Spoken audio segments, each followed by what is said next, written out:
میرے نبی نے فرمایا کہ انگلی کا اتنا حصہ سورج کو دکھا دے، اتنا، یہ فنگر ٹپ جس کو کہتے ہیں، یہ اگر جنت کی لڑکی فنگر ٹپ دکھا دے تو سورج نظر نہیں آئے گا۔ سورج جیسے سورج کے سامنے تارے نظر نہیں آتے، جنت کی لڑکی کے فنگر ٹپ کے سامنے سورج نظر نہیں آتا۔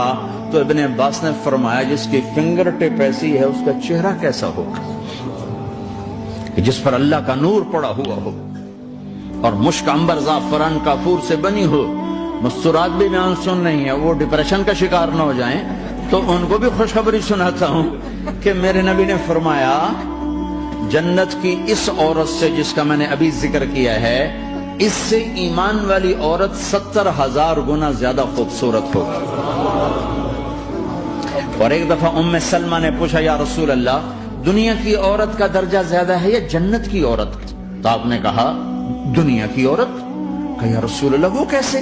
ان کے ذہن میں وہ خیال تھا کہ ہم تو مٹی سے بنی ہیں، بڑھاپا بھی آتا ہے، موت بھی آتی ہے، پیشاب بھی ہے، گندگی بھی ہے، وہ تو مشک عنبر زعفران سے بنی ہے، موت بھی نہیں، بڑھاپا بھی نہیں، پیشاب بھی نہیں، پخانہ بھی نہیں، تو وہ تو بڑے اعلیٰ ہیں۔